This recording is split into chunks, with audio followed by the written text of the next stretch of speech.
بسم اللہ الرحمن الرحیم رب اشرح لی صدری ویسر لی امری واحلل عقدۃ من لسانی یفقہوا قولی۔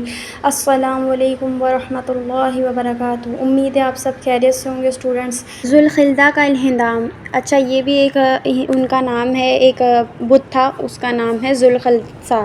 تو اب دیکھتے ہیں ذوالخلصہ۔ ابن اسحاق اور کلبی کا بیان ہے کہ دوس، خصم، بہلیہ اور ان کے علاقے میں رہنے والے دوسرے عرب ذوالخلصہ نامی بت کی پوجا کرتے تھے۔ یہ سفید سنگ مرمر کا بنا ہوا تھا۔ اس کے سر پر تاج جیسی کوئی چیز نقش تھی اور اس پر ایک خوبصورت عمارت بنی ہوئی تھی۔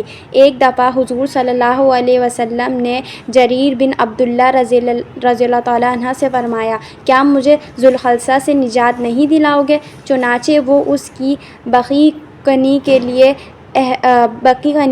احمس قبیلہ کے نوجوان لے گئے۔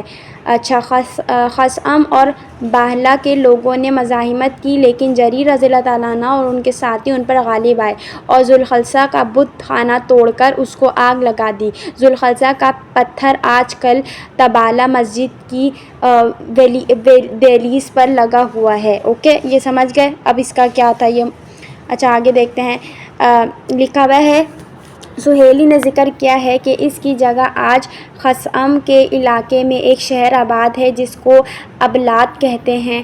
اچھا، سبرد نے ابو عبیدہ سے یہی بات نقل کی ہے۔ سہیلی کہتے ہیں کہ حضور صلی اللہ علیہ وسلم نے اپنی وفات سے 2 مہینے پہلے جریر رضی اللہ تعالیٰ عنہ کو اس کے توڑنے کے لیے بھیجا تھا۔ چنانچہ جریر رضی اللہ تعالیٰ عنہ کا بیان ہے کہ ایک دفعہ رسول اللہ صلی اللہ علیہ وسلم نے مجھ سے فرمایا کہ کیا تم مجھے ذوالخلصہ سے راحت نہیں پہنچاؤ گے؟ ذوالخلصہ خثعم قبیلے میں ایک مشہور بت خانہ تھا جس کو کعبہ یمانیہ کہا جاتا تھا۔ میں آپ صلی اللہ علیہ وسلم کے ارشاد کی تعمیل کے لیے احمس کے 15 آدمی لے کر ذوالخلصہ کی طرف چلا۔ وہ لوگ شاہ سواری میں بڑے ماہر تھے۔ میں نے عرض کیا، یا رسول اللہ صلی اللہ علیہ وسلم، میں گھوڑے پر قائم نہیں رہ سکتا، گر پڑتا ہوں۔ آپ صلی اللہ علیہ وسلم نے میرے سینے پر زور سے ہاتھ مارا کہ اس میں آپ صلی اللہ علیہ وسلم کی انگلیوں کے نشان ظاہر ہو گئے اور فرمایا، ترجمہ، یا اللہ اس کو ثابت رکھ اور اس کو ہدایت دینے والا اور ہدایت یافتہ بنا دے۔ اس کے بعد یہ ذوالخلصہ میں گئے، اس کو توڑ کر اس کی عمارت کو آگ لگا دی اور آپ صلی اللہ علیہ وسلم کو بشارت دینے کے لیے ایک قاصد روانہ کیا جس نے حضور صلی اللہ علیہ وسلم کی خدمت میں حاضر ہو کر فتح کی بشارت دی اور کہا، اس خدا کی قسم جس نے آپ صلی اللہ علیہ وسلم کو دین حق دے کر بھیجا ہے، جب تک وہ بت جل کر خارج زدہ اونٹ کی طرح سیاہ نہیں ہوگا میں وہاں سے نہیں چلا۔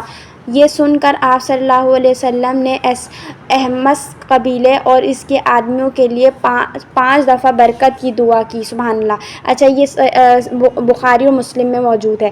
صادق المصدوق حضور صلی اللہ علیہ وسلم سے حدیث میں ثابت ہے کہ آخر زمانے میں اس کو دوبارہ بنا لیا جائے گا اور جب تک دوس اور خثعم قبیلے کی عورتوں کے سرین ذوالخلصہ کا طواف کرتے ہوئے حرکت نہیں کریں گے قیامت قائم نہیں ہوگی۔ تو یہ ایک اس کی بھی نشانی ہے۔ اوکے، سیکنڈ بت کا ہم نام بتاتے ہیں۔ اس میں لکھا ہوا ہے، دوس قبیلے کا ایک دوسرا بت تھا جس کو ذوالکفین کہا جاتا تھا۔ ان لوگوں کے مسلمان ہونے کے بعد آپ صلی اللہ علیہ وسلم نے طفیل بن عمرو دوسی رضی اللہ تعالیٰ عنہ کو بھیجا، انہوں نے اس کو آگ لگا کر جلا دیا۔ اسی طرح قبیلہ حارث بن یشکر کا ایک الگ بت تھا جس کو شرما کہتے تھے۔ تو یہ سیکنڈ بت کا نام بھی پڑھ لیا۔ قصعہ، لنہم، جذام، عاملہ اور غطفان قبائل کا مشارف شام میں ایک مخصوص بت تھا جس کو قیصر کہا جاتا تھا۔ اچھا آگے ہے، مزیانہ قبیلے کا ایک علیحدہ بت تھا جسے باہم کہتے تھے اور اسی کے نام پر وہ اپنے بچوں کے نام عبد باہم رکھتے تھے۔ قبیلہ تئی کا بت آجا اور سلمی کے درمیان نسب تھا جس کو فلس کے نام سے پکارتے تھے۔ اب ہم نے کتنے بتوں کے نام اس چیپٹر میں پڑھ لیے ہیں۔ چیپٹر کا نام کیا تھا؟ اس میں یہ ایک بت تھا ذوالخلصہ کا الہندام۔ تو ایک بت تو ہم نے آج ذوالخلصہ کی ڈیٹیل پڑھ لی تھی۔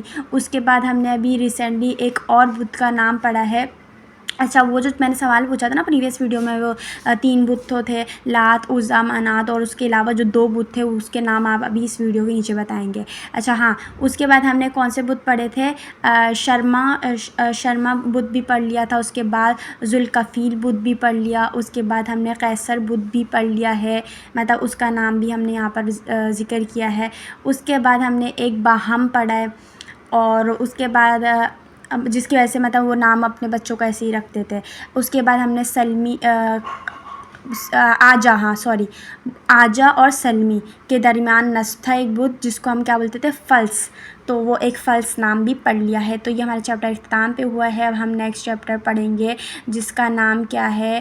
مکہ معظمہ میں بتوں کا سیلاب. مطلب اس طریقے سے اب بت بڑھتے گئے. سب سے پہلے جو تھے منات بت تھا، اوکے، سب سے بڑا جو بت تھا، وہ چیز آپ کو یاد ہونی چاہیے، جس کا قرآن پاک میں بھی ذکر ہے، لات، عزیٰ، منات، 3 بتوں کا. اسی طریقے سے اور بھی ہمارے جو نبی تھے، پیغمبر، ان کے زمانے کے بھی جو بت تھے ان کا بھی ذکر آئے گا انشاءاللہ، تو وہ بھی ہم ڈیٹیل پڑھیں گے. امید ہے ویڈیو اچھی لگی ہوگی. اچھی لگے تو پلیز صدقے جاریہ کے طور پر شیئر کریں. اللہ حافظ.